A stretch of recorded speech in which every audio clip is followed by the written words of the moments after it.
नमस्कार। India debate में आप सबका स्वागत है। मैं हूं आशुतोष पाठक। बड़े दिनों से ये प्रतीक्षित थी बात कि कब बिहार के नए मुख्यमंत्री प्रधानमंत्री से मुलाकात करते हैं और दिल्ली कब आते हैं। मुख्यमंत्री बनने के बाद सम्राट चौधरी जी की ये पहली दिल्ली यात्रा आज संपन्न हो गई है।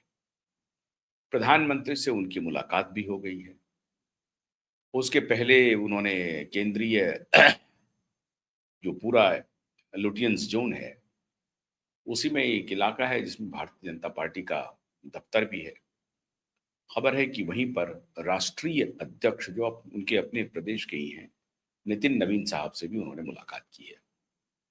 राष्ट्रीय अध्यक्ष से तो पटना में भी मिल सकते थे, लेकिन दिल्ली में राष्ट्रीय कार्यालय में, भारतीय जनता पार्टी के राष्ट्रीय कार्यालय में राष्ट्रीय अध्यक्ष से वो मिले और ये एक परंपरा भी है जिसका निर्वाह उन्होंने किया और वो आकर के राष्ट्रीय अध्यक्ष से दिल्ली में मिले। अब मिलना जुलना तो होता ही रहता है, लेकिन ये मिलना मामूली मिलना नहीं है। जब सम्राट चौधरी पटना से दिल्ली के लिए रवाना हुए, उसके पहले भी वहां बहुत सारी मुलाकातें हुई और ललन सिंह से मुलाकात बहुत महत्वपूर्ण कही जा रही है। ये जो मुलाकात है, ये मुलाकात बिहार के अगले 5 साल की दिशा तय कर देगी। ये मामूली मुलाकात नहीं है और इसीलिए सबकी निगाहें प्रधानमंत्री से मुख्यमंत्री सम्राट चौधरी की मुलाकात पर टिकी हुई थी कि उनकी कब मुलाकात होती है। पहले ये खबर थी कि प्रधानमंत्री संभवतः उनके शपथ ग्रहण में पटना आएंगे, लेकिन जिस तरह से शपथ ग्रहण समारोह संपन्न हुआ, बड़ी सादगी से, इसकी अपेक्षा भारतीय जनता पार्टी ने भी नहीं की होगी। जब कभी भी भारतीय जनता पार्टी सोचती होगी कि हमारी पार्टी का कोई नेता मुख्यमंत्री होगा, तो जरूर वो ये सोचती होगी कि बहुत ही भव्य शपथ ग्रहण समारोह होगा। लेकिन ऐसा कुछ भी नहीं हुआ क्योंकि ये सत्ता का हस्तांतरण था। सत्ता में तो पहले से ही बीजेपी थी, जो अपने सहयोगी जेडीयू के साथ, लेकिन हस्तांतरण हुआ, स्मूथ हस्तांतरण हुआ। भव्य समारोह नहीं किया गया। क्यों नहीं किया गया? नहीं तो क्या नीतीश बाबू इससे चिढ़ जाते? जो कुछ भी आकलन रहा हो, लेकिन भव्य समारोह नहीं हुआ। या कहें कि प्रधानमंत्री के पास वक्त नहीं था, गृह मंत्री के पास वक्त नहीं था। साहब, गृह मंत्री के पास तो इतना वक्त था कि जब नीतीश बाबू इस्तीफा दिए नहीं थे मुख्यमंत्री पद से और राज्यसभा के लिए वो नामित हुए थे, तो उनके पर उनका उनका जब पर्चा भरा जा रहा था, तो स्वयं स्वयं गृह मंत्री वहां पहुंच गए थे और उनके उनके प्रेजेंस में नीतीश कुमार ने पर्चा भरा राज्यसभा का। अब नीतीश बाबू राज्यसभा के सदस्य हैं, उनका शपथ भी हो चुका है, सब बताने की जरूरत नहीं है। सबसे इंपॉर्टेंट बात यह है कि मैंने क्यों कहा कि ये मुलाकात आने वाले दिनों में भारतीय जनता पार्टी की और बिहार की दिशा तय करेगी। इसलिए क्योंकि पहली बार भारतीय जनता पार्टी लेड सरकार अब फंक्शनल होने वाली है। अभी तक तो 3 ही लोगों ने शपथ लिया है। एक तो मुख्यमंत्री हैं, 2 डिप्टी चीफ मिनिस्टर हैं और दोनों जेडीयू के हैं। इतना तो स्मूथ ट्रांजिशन हो गया और अभी 29 विभाग अकेले सम्राट चौधरी के पास है। बाकी में 9 विभाग विजेंद्र यादव के पास हैं और 11-12 विभाग विजय चौधरी के पास है। अब विभागों का बंटवारा होना है, मतलब कैबिनेट का विस्तार होना है या नया कैबिनेट गठन होना है। विस्तार ना कहें आप इसे, नया कैबिनेट गठन होना है। मतलब नई सरकार का नया कैबिनेट बनना है। उसमें जेडीयू के कितने मंत्री होंगे और भारतीय जनता पार्टी के कितने मंत्री होंगे, ये फॉर्मूला बन के आया होगा जेडीयू के तरफ से और उसी फॉर्मूले को वो प्रधानमंत्री के पास लेके आए होंगे। अब जेडीयू ने अपने तरफ से लिस्ट या तो दे दिया है या फॉर्मूला बता दिया है कि हमारे पास कौन कौन से विभाग रहेंगे। नाम हम बाद में दे देंगे, या उनके पास नाम आ गए हैं। भारतीय जनता पार्टी ने भी अपना फॉर्मूला जेडीयू को बता दिया होगा या ये कहा होगा कि थोड़ा इंतजार कीजिए, हमें एक बार दिल्ली जाने दीजिए, प्रधानमंत्री का क्या आदेश होता है ये आप आने उनका जो आदेश होगा ये हम आपके साथ शेयर करेंगे और फिर तब एनडीए की एक बृहद बैठक करके हम लोग तय कर लेंगे और उसमें फिर कैबिनेट के गठन की घोषणा कर देंगे। मतलब मंत्री पद किनको किनको क्या क्या मिलेगा इसकी हम घोषणा कर देंगे। मतलब पहली बात तो ये तय होगी कि जेडीयू कोटे में इतने मंत्री होंगे, बीजेपी कोटे में इतने मंत्री होंगे। जेडीयू कोटे को ये विभाग अलॉट है, बीजेपी को ये विभाग अलॉट है और उसके बाद ये जेडीयू अपना जो नाम देगा कि भाई इस व्यक्ति को ये कोटा दे दीजिए, इस व्यक्ति को ये कोटा दे दीजिए, या ऐसा भी हो सकता है कि जेडीयू अपना नाम दे दे और ये प्रेरोगेटिव मुख्यमंत्री का होता है कि मुख्यमंत्री उसको कौन सा विभाग अलॉट करे। ऐसा नहीं हो सकता, लेकिन चूंकि एक अलायंस बड़े पार्टनर हैं, जेडीयू बीजेपी से थोड़ी ही छोटी है, तो जेडीयू वाले ये भी कह सकते हैं कि अमुक व्यक्ति को अमुक मंत्रालय दीजिए, इस व्यक्ति को यह मंत्रालय दीजिए, मेरी ये चाहत है। ऐसा भी जेडीयू कह सकती है। या जेडीयू ये कह सकती है कि मैंने 14 नाम है, अगर हमारे तरफ से 15 नाम है, 20 नाम है, मैंने ये नाम दे दिया आपको, अब ये मुख्यमंत्री का प्रेरोगेटिव है कि वो किसे कौन सा मंत्रालय अलॉट करते हैं। ये भी हो सकता है। तो विभिन्न परम्यूटेशन कॉम्बिनेशन पर बातचीत पटना में हो गई है, ललन जी के साथ हो गई है। कुछ दिन पहले ही नीतीश कुमार की मुलाकात सम्राट चौधरी से हो गई, माननीय मुख्यमंत्री से हो गई। अब ये मुख्यमंत्री का प्रेरोगेटिव है कि कौन सा विभाग किसको अलॉट करते हैं। सबसे इंपॉर्टेंट बात यह है कि अगर सम्राट चौधरी के पास इतनी आजादी है कि वो खुद से कैबिनेट का निर्धारण करेंगे, अगर ये बात है तो भी दिख जाएगा। प्रथम दृष्टया ऐसा प्रतीत होता नहीं है। एक तो जेडीयू किस विभाग को अपने पास रखना चाहती है, उनके तरफ से जोर आजमाइश किस किस विभाग को लेकर के होती है, ये देखने वाली बात होगी। और सबसे इंपॉर्टेंट बात है कि गृह मंत्रालय जो अभी सम्राट चौधरी के पास है, सम्राट चौधरी क्या गृह मंत्री शेयर करेंगे, ये अभी भी यक्ष प्रश्न बना हुआ है। क्या जेडीयू इसके लिए अपना अंगद पांव जमाएगा? क्योंकि याद कीजिए, जब मुख्यमंत्री बने थे नीतीश कुमार, तो नीतीश कुमार ने आज तक नीतीश कुमार जी का अभी तक का रिकॉर्ड था, जब तक वो मुख्यमंत्री रहे उन्होंने कभी गृह मंत्रालय शेयर नहीं किया, चाहे वो आरजेडी के साथ गए हों चाहे बीजेपी के साथ गए हों, उन्होंने गृह मंत्रालय शेयर कभी नहीं किया। लेकिन इस बार दूसरे टर्म में, इस बार जब भारतीय जनता पार्टी की सरकार बनी 2025 में, भारतीय जनता पार्टी और जेडीयू की, तो इस बार नीतीश कुमार जी ने गृह मंत्रालय बीजेपी के साथ शेयर किया। क्या नीतीश बाबू ये कहेंगे कि ठीक है अब मुख्यमंत्री बन गए हैं आप गृह मंत्रालय मुझे दे दीजिए? ये अभी तक रहस्य बना हुआ है बिहार, सबसे बड़ा रहस्य है और यही बोन ऑफ कंटेंशन हो सकता है। क्या नीतीश कुमार ने कन्विंस कर लिया है सम्राट चौधरी को कि आप मुख्यमंत्री हो जाइए, लेकिन ये गृह मंत्रालय हमें दे दीजिए? भारतीय जनता पार्टी यही कन्विंस करने की कोशिश करेगी जेडीयू को कि भाई ये तो गृह मंत्रालय ही तो सब कुछ था, जिसकी वजह से हमने कहा कि जो तत्कालीन मुख्यमंत्री हैं नीतीश कुमार, उनकी अभी मानसिक स्थिति उतनी अच्छी नहीं है, वो अस्वस्थ हैं और गृह मंत्रालय को ठीक से वो नियंत्रित नहीं कर पा रहे हैं। लॉ एंड ऑर्डर का सबसे बड़ा इशू हो रहा है, रोज हत्याएं हो रही हैं, बलात्कार की खबरें आ रही हैं, इस तरह से सरकार की छवि बिगड़ रही है। तो वो ये चला नहीं पा रहे हैं, बाबू चला रहे हैं, बाबू के ऊपर डंडा चलाने वाला कोई है नहीं। ऐसी परिस्थिति में आप शेयर कीजिए हमारे साथ होम मिनिस्ट्री को, तो उन्होंने होम मिनिस्ट्री शेयर कर दिया। लेकिन अगर नीतीश कुमार स्वस्थ हैं और नीतीश कुमार ने ये दांव चल दिया कि नहीं होम मिनिस्ट्री हमें चाहिए, जेडीयू को चाहिए, तो प्रधानमंत्री मोदी जी और गृह मंत्री अमित शाह जी की अग्नि परीक्षा अभी होनी है। फॉर्मूला वही होगा। 2 deputy CM Bharatiya Janata party के पास था, 2 डिप्टी सीएम जेडीयू ने ले लिया। स्पीकर पर अभी बात पूरी तरह से बननी है, लेकिन 2 डिप्टी सीएम वाला मामला ठीक उसी तरीके से पलट गया है। तो अगर यही चीज पलट जाना है तो गृह मंत्रालय भी पलट जाना है, तो गृह मंत्रालय भी जेडीयू के पास आना है।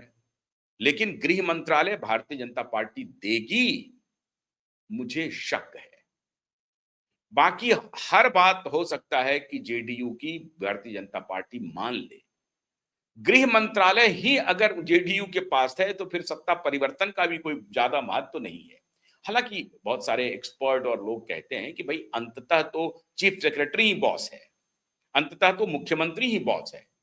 चीफ सेक्रेटरी ही होम सेक्रेटरी को गाइड करता है, होम मिनिस्ट्री को गाइड करता है। फाइनल बॉस तो चीफ सेक्रेटरी है, फाइनल बॉस तो मुख्यमंत्री कार्यालय है, सीएमओ है। ये बात सही है, सीएमओ मुख्य बॉस है, लेकिन सीएमओ और चीफ सेक्रेटरी तक आते आते तो बहुत गंगा में पानी बहा दी जाती है। होम मिनिस्ट्री में ट्रांसफर, पोस्टिंग, हर बात में इंटरफेयर तो चीफ सेक्रेटरी जाके करेंगे नहीं। उनकी नजर होगी, लेकिन विजिलेंट नजर होगी।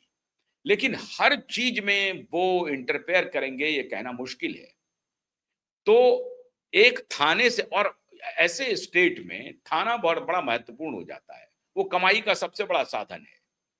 डिस्ट्रिक्ट पुलिस हेडक्वार्टर कमाई का सबसे बड़ा साधन है, कलेक्ट्रेट कमाई का सबसे बड़ा साधन है। अब ऐसी परिस्थिति में यही साधन अगर निकल जाए, कमाई का सबसे बड़ा साधन का तात्पर्य है ये अब न्यू नॉर्मल हो चुका है। अब आप इसे सामान्य बातचीत में इस्तेमाल कर सकते हैं। न्यू नॉर्मल हो चुका है करप्शन।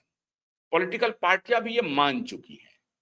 छुप छुपा के होती हैं, खुलेआम होती नहीं हैं, लेकिन करप्शन को राजनीतिक पार्टियों ने एक प्रकार से नॉर्मल अमली जामा पहना दिया है। इसलिए मैं खुलेआम ये कह रहा हूं कि थाना से लेकर के, डिस्ट्रिक्ट से लेकर के सेक्रेटेरिएट तक वही खुला खेल फर्रुखाबादी चलता है। अब इक्के दुक्के उसमें ईमानदार लोग हों तो वो अपवाद है, और अपवाद जो है वो एक्सेप्शन जो है वो रूल नहीं हो सकता है। रूल वहां क्या है? हर ट्रांसफर पोस्टिंग में पैसा का चलना है। छुपा के चलना है या खुलेआम चलना है। कोई पकड़ा जाएगा वो अलग विषय है, लेकिन जो नहीं पकड़ा गया वो फिर ईमानदार है, जो पकड़ा गया वो चोर है। तो ये खुलेआम चलना है। ये हर जगह हो रहा है, हर स्टेट में हो रहा है। कोई नई बात मैं नहीं बोल रहा हूं। जनता भी इसके साथ जीना सीख चुकी है। वो इस रोग के साथ जीने के लिए तैयार हो चुकी है। तो जनता को भी कोई परेशानी नहीं है, अनटिल अनलेस के साथ उसके साथ बड़ा अन्याय ना हो जाए। वरना थाना मिलना है, थाना में उगाही होनी है, पुलिस का शेयर जाना है, टॉप टू बॉटम जाना है, बॉटम टू टॉप जाना है, ये सबको पता है। इसमें कोई नई बात मैं नहीं कह रहा हूं। महाराष्ट्र में भी वही हालत है, आंध्र में भी वही हालत है, कर्नाटका में भी वही हालत है, दिल्ली में भी जनाब वही हालत है। जो दिल्ली पुलिस केंद्रीय सरकार के अधीन है, उसमें भी वही हालत है। ये न्यू नॉर्मल है। इस पर आप बड़ी शिद्दत के साथ, बड़ी जिम्मेदारी के साथ बातचीत कर सकते हैं। यूं कर सकते हैं कि भाई अब ऐसा है कि ये कॉन्स्टिट्यूशनल भी हो गया है, ऐसा भी मान सकते हैं। तो कोई नई बात मैं नहीं कह रहा हूं, मैं कोई व्यंग नहीं कर रहा हूं। ये व्यंग से भी परे हो चुका है ये मामला। सबको जग विदित है, इस पर कोई टिप्पणी करने की आवश्यकता है नहीं। तो इस प्रकार का जो इंपॉर्टेंट गृह मंत्रालय है, क्या उसे भारतीय जनता पार्टी छोड़ देगी? इसलिए मैं कह रहा हूं कि ये जो मीटिंग है, ये जो मुलाकात है प्रधानमंत्री के साथ, ये बहुत महत्वपूर्ण है और बिहार की आने वाली दिशा को दिखाएगी। कल ही मैंने आपको बताया था कि सम्राट चौधरी और नित्यानंद राय आमने सामने हो गए थे। आमने सामने का तात्पर्य यह था कि नित्यानंद राय के मन में ये लड्डू फूट रहा था कि मेरे नाम की पर्ची आएगी, और बड़े दिनों से वो आस लगाए बैठे थे, उनके नाम की पर्ची नहीं आई, और वो कहते हैं बंद कमरे में रोने तक लगे। विजय सिन्हा को भी लग रहा था कि मेरे नाम की पर्ची आ सकती है, नहीं आई। अब विजय सिन्हा जैसे नेता, उनकी क्या भूमिका होगी? अभी लोग तो कह रहे थे कि बिहार भारतीय जनता पार्टी के स्टेट प्रेसिडेंट हो जाएंगे। स्टेट प्रेसिडेंट का क्या मतलब है? अभी अगले 5 साल तक बिहार में कुछ होना नहीं है, उस पद का कोई महत्व नहीं है। और आप सबको मालूम है कि अंततः संगठन जो है वो चलता है, केंद्रीय नेतृत्व के सहारे चलता है। तो उस अध्यक्ष को लेकर के मैं नहीं समझता हूं कि विजय सिन्हा भारतीय जनता पार्टी के स्टेट प्रेसिडेंट से मान जाएंगे। जो मेरी राजनीतिक समझ है, वो लगता नहीं है कि ऐसा हो पाएगा। विजय सिन्हा बनना अगर चाहेंगे भी, तब भी वो शायद उनके ऊपर दबाव होगा कि आप सरकार में शामिल रही है। ठीक है, वो डिप्टी चीफ मिनिस्टर नहीं रहे, आपको कोई ना कोई कैबिनेट आपको लेना चाहिए। ऐसा मुझे लगता है कि विजय सिन्हा भी कैबिनेट के चक्कर में होंगे। तो कैबिनेट में उनको कौन सा पोर्टफोलियो मिलता है बहुत महत्वपूर्ण है। अभी उनके पास राजस्व था, भू राजस्व था, बड़ा अच्छा काम कर रहे थे। लेकिन अभी विजेंद्र यादव जी का बयान आया है, वो हालांकि बयान वो उन्होंने लालू यादव जी के रेफरेंस में दिया है कि नौकरी के बदले जो जमीन का घोटाला किया है वो सबकी जांच होगी।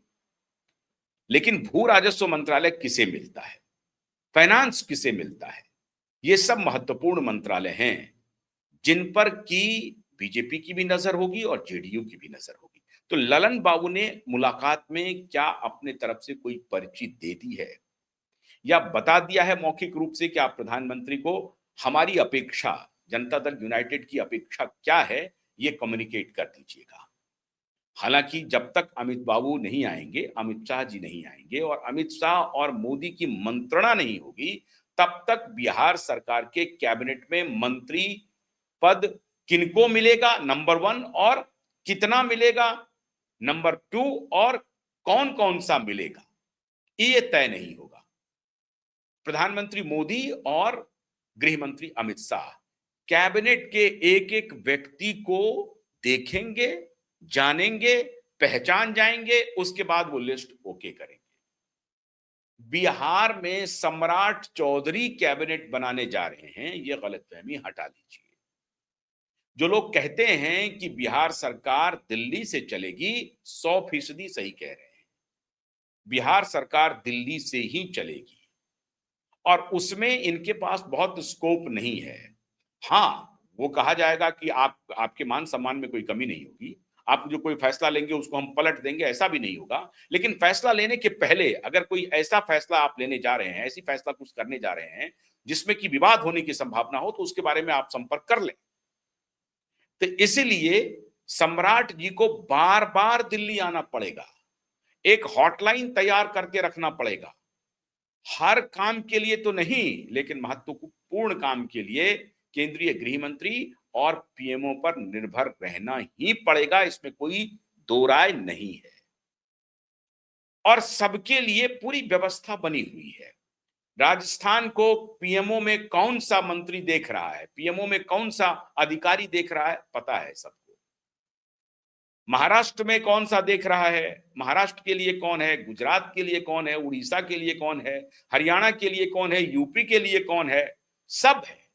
तो तंत्र बहुत तगड़ा है पीएम मोदी जी का। ऐसे नहीं, और वो हमेशा team team team Bhajpa team state के मुख्यमंत्रियों को वो टीम समझते हैं अपना। अच्छी बात है, यूनियन ऑफ स्टेट है, टीम समझना ही चाहिए प्रधानमंत्री को। अगर ये प्रधानमंत्री कॉन्फिडेंस देते हैं अपने मुख्यमंत्री को तो बुरी बात नहीं है। लेकिन अगर ये कॉन्फिडेंस देने के बहाने नियंत्रण का एजेंडा है तो वो बुरी बात हो सकती है। लेकिन अगर भारतीय जनता पार्टी के किसी नेता को नियंत्रण करवाने में भी कोई आपत्ति नहीं है तो आपको हमें क्या आपत्ति हो सकती है साहब? हाँ, आपको और हमें ये आपत्ति हो सकती है कि उसका नुकसान ना हो जाए। ऐसा ना हो जाए कि भाई सत्ता केंद्रित हो जाए। तो विकेंद्रीकरण जो डेमोक्रेसी का सबसे बड़ा मूल सिद्धांत है, उससे ना समझौता हो जाए। सत्ता का अगर विकेंद्रीकरण ही नहीं रहा तो दिक्कत होगी। सत्ता का केंद्रीकरण नहीं होना चाहिए। उसमें फिर क्या होगा कि इनकी दादागिरी चलेगी। तो अभी सम्राट चौधरी की अग्नि परीक्षा आज के दिन से शुरू हो गई। कैसे कैसे? प्रधानमंत्री को भी साधना, अमित शाह जी को भी साधना, नीतीश कुमार को भी साधना, जेडीयू के जो बड़े नेता हैं ललन बाबू उनको भी साधना। संजय बाबू तो बेचारे हैं पार्टी में, लेकिन अभी उनके खिलाफ ही बगावत शुरू हो गया है।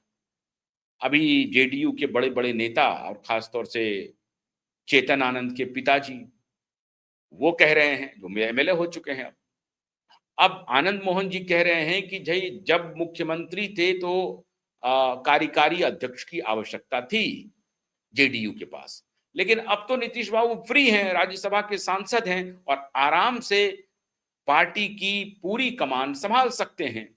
तो आप समझ लीजिए, आज जाए कल जाए परसों जाए, पार्टी की पूरी कमान अब सीधे नीतीश कुमार के हाथ में होगी और जेडीयू के अंदर एक पावर स्ट्रगल इमर्ज करेगा। एक तो नई पीढ़ी, जो दूसरी पीढ़ी ट्रांजिट हो रही है, उसमें जो नीतीश बाबू के सुपुत्र हैं निशांत और उनकी पूरी टीम इमर्ज करेगी। क्या उनकी टीम को जेडीयू की कैबिनेट में जगह मिल पाता है?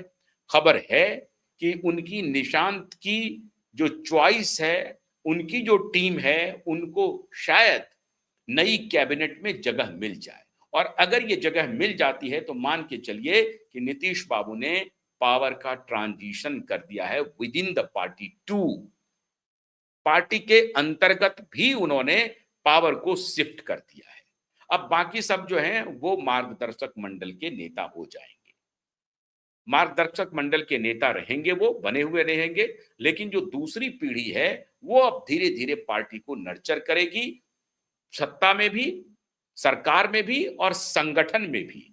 जाहिर है युवा हैं, अगर वो सरकार में शामिल हैं तो उनकी ये नजर होगी कि हमारे काम को हमारे कार्यकर्ता जमीन तक ले जाएं, तो वो डायरेक्ट संगठन पर भी उनका प्रभाव होगा। तो अब ये निश्चित रूप से मान लीजिए कि जो पुरानी पीढ़ी के नेता हैं, उनका अकोमोडेशन जेडीयू के अधीन कैसे होता है, ये देखने वाली बात है। हालांकि दो नेताओं को जिस तरह से मुख्यमंत्री नीतीश कुमार ने अकोमोडेट किया है और सीनियर पदों पर रखा है, उससे स्पष्ट है कि मुख्यमंत्री अनुभवी और नए युवा दोनों नेताओं की मिक्स एंड मैच करके टीम बना रहे हैं। उसका भी एक कॉम्बिनेशन बना रहे हैं, सुदृढ़ कॉम्बिनेशन बनेगा।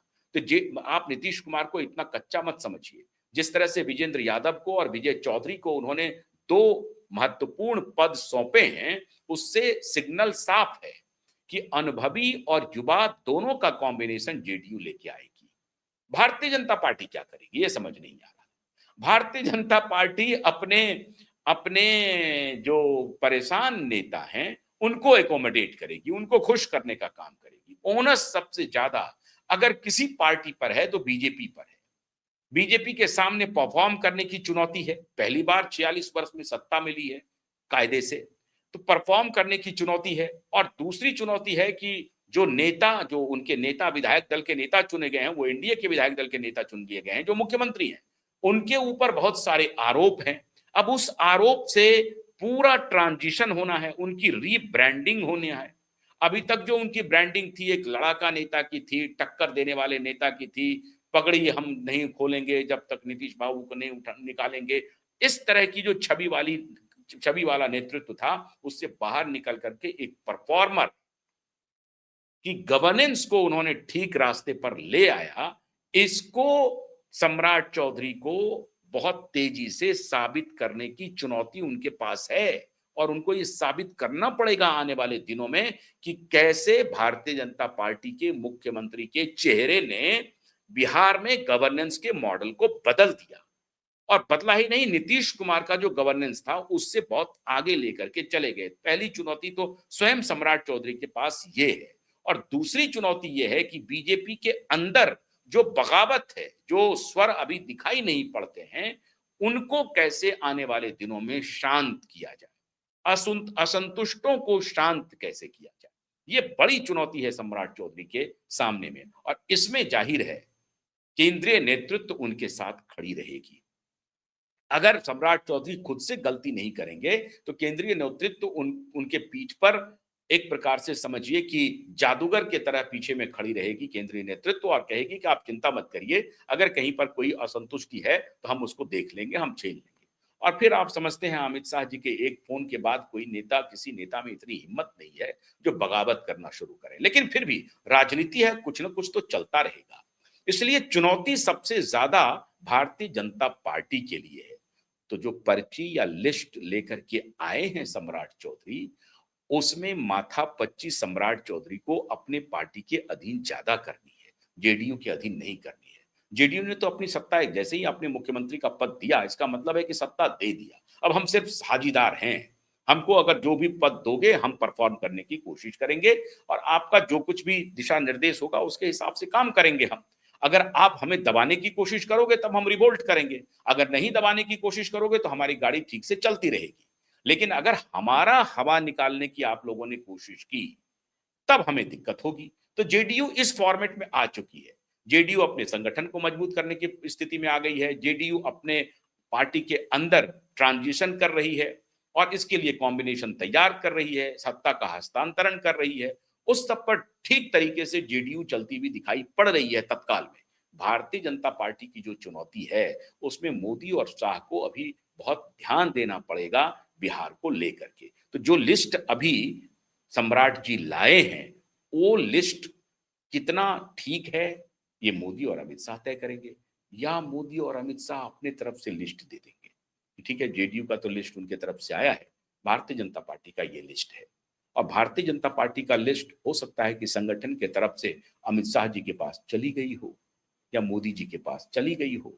तो मोदी जी और शाह जी बोल रहे होंगे सम्राट जी को, आप ज्यादा दिमाग मत लगाइए, आप तो मुख्यमंत्री बन चुके हैं, आप बस रहिए, ये लिस्ट है, इसको देख लीजिए और इसको अपना कौन कौन सा मंत्रालय देंगे ये देख लीजिए, बल्कि हम बता देंगे आपको कि इस व्यक्ति को ये मंत्रालय दे दीजिए। भारतीय जनता पार्टी के संगठन की भूमिका बड़ी हो जाएगी और प्रधानमंत्री मोदी और शाह की तो है ही है।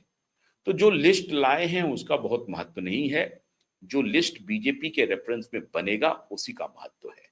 तो अभी पर्ची निकलना बाकी है। ये जरूर है कि जेडीयू का प्राथमिक लिस्ट पहुंचा होगा, उस पर मंत्रणा हो रही होगी जेडीयू के अधीन, और जेडीयू की जो आखिरी लिस्ट आएगी वही फाइनल होगा, उसके लिए थोड़ा सा इंतजार कीजिए। अभी जब सम्राट जी लौटेंगे और वहां जब मीटिंगों का दौर शुरू होगा तो क्या क्या अंदर की बात है ये हम आपको बताएंगे। बहुत बहुत शुक्रिया, नमस्कार।